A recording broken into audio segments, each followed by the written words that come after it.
Hello दोस्तों, हाल के दिनों में एक बहुत बड़ा विवाद हमें देखने को मिला है। हमारे 28वें जनरल मनोज मुकुंद नरवाने की किताब है फोर स्टार डेस्टिनी को लेकर के, जहां पर संसद भवन में कई बार विपक्षी पार्टियों ने आरोप लगाया उस किताब का हवाला देते हुए कि सरकार जो दावा करती है कि मैं बहुत ही मजबूत हूं और मजबूती से अपनी सीमा की सुरक्षा करता हूं, वहां उन्होंने उचित निर्णय नहीं लिया। अब मैं पूरा परिप्रेक्ष्य आपको बताता हूँ। ये परिप्रेक्ष्य रहा क्या है कि दरअसल ये किताब जो फोर स्टार डेस्टिनी है मनोज मुकुंद नरवानी की, यह पेंगुइन प्रकाशन से प्रकाशित होने वाली है।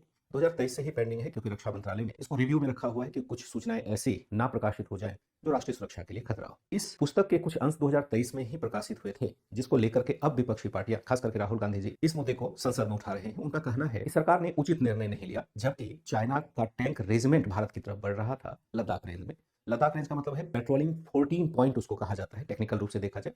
माउंट कैलाश रेंज में यह क्षेत्र आता है, जैसा कि मैप में भी आप देख पा रहे होंगे। यहाँ पर इस किताब में जो हवाला दिया गया है एक पैराग्राफ में, उसमें कहा गया कि 31 दिसंबर 2020 की बात है, जबकि चार टैंक कहा गया कि चार टैंक भारतीय सीमा की तरफ बढ़ रहे थे चाइना के। और जब रक्षा प्रमुख होने के नाते इनको जानकारी मिली, इन्होंने अजय डोभाल जी से हो या राजनाथ सिंह जी जो रक्षा मंत्री हैं उनसे बात करने की कोशिश की, तो थोड़ा सा यहाँ पर डिले हुआ। 2 घंटे के बाद उन्हें प्रधानमंत्री से डायरेक्ट बात करने का मौका मिला, और जहां पर प्रधानमंत्री ने कहा कि आपको जो उचित लगता है वह करो। अब इस बात को लेकर के नरवानी साहब ने लिखा कि मेरे हाथ में गर्म आलू पकड़ा दिया गया, यानी सीधा निर्णय लेना मेरे बस में छोड़ दिया गया, आपको जो उचित लगता है करो। अब यहाँ पर जो आरोप लगाया जाता है, कहा जाता है कि सरकार ने एक तरह से अपनी जिम्मेदारी टाल दी और सेना प्रमुख को दे दिया। अब यहाँ यह विवाद है, मुख्य विवाद यही है कि सरकार ने यह क्यों नहीं कहा कि आप आक्रमण कर दो। अब क्यों कहा गया कि आप जैसा उचित निर्णय लगे वैसा ही करो। इस बात को लेकर के ही मुख्यतः बातें हो रही है, आरोप लगाए जा रहे हैं। संसद भवन भी ठप पड़ा हुआ है, वहां की कार्रवाइयां नहीं हो रही। अब इसमें उचित अनुचित के संदर्भ में अगर बात करें दोनों पक्ष का, तो विपक्षी तो कह रहे हैं कि चलो उचित निर्णय नहीं लिया गया, सीधा आरोप मतलब लगा देना चाहिए,